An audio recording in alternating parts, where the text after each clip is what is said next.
So this is my Wednesday, Thursday vlog, as I forgot to do one yesterday yet again.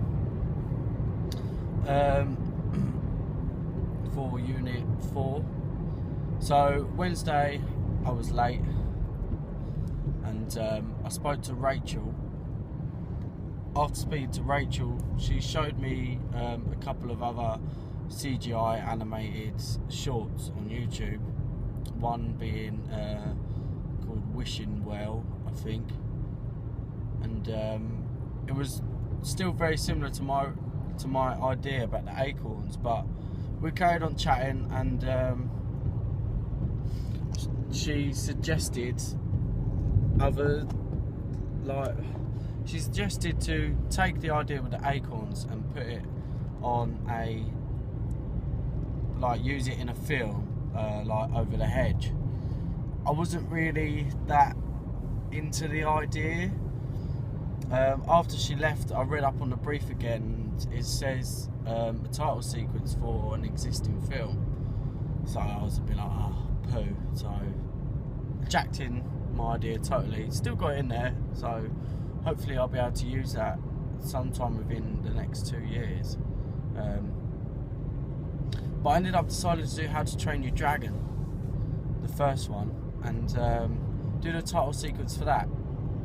So at first I kept with my illustration idea of a book, so I have block colours, have the characters pop up, so the characters are more defined than the background, separate the whole background into layers, so if the character moves and the background can slightly move. It's sort of a bit like Cell, but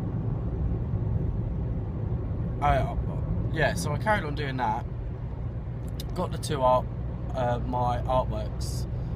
pieces of my artwork done, and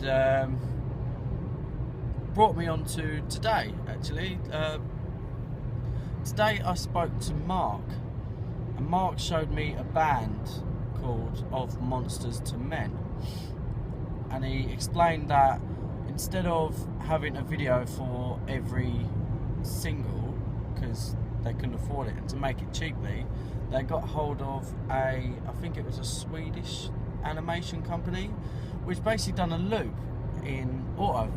I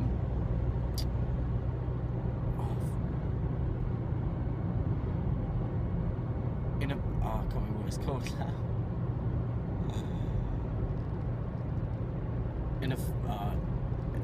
Auto effects, I don't know what we've been using the whole time, literally, and I've totally forgotten what it is. And so basically what he showed me was these people have created characters. The first one he showed me was like dinosaurs, people riding on dinosaurs, and they're all the same dinosaurs in different perspectives, in the foreground, in the background.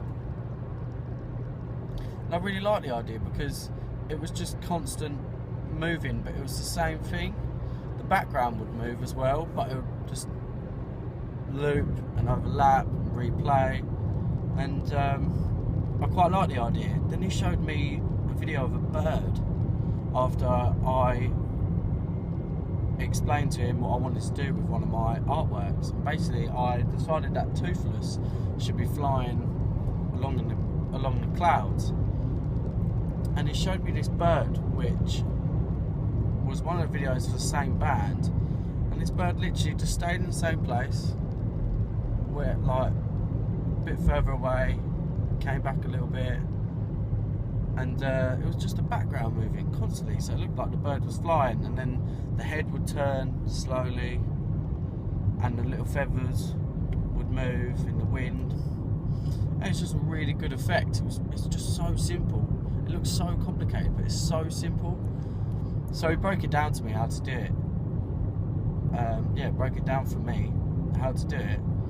So I've decided, totally changed my idea once, but not totally changed. Kept with the same idea of How to Train a Dragon, but got rid of the illustration and decided that it would be better to have Toothless flying around in the sky, flying past mountains and clouds, through the sea and everything like that, and then just have characters pop up, and then the names of the people that played the characters. I thought it was a great idea, so I'm going to stick on with doing that. I'm going to finish. I finished both my artworks. When it comes to doing it, instead of putting it on Illustrator and exporting it, I'm going to draw it myself, but still trace it. So there's not as many paths, because the paths is a pain, absolute pain. Because it's just taken me literally hours just to get them all one block colour.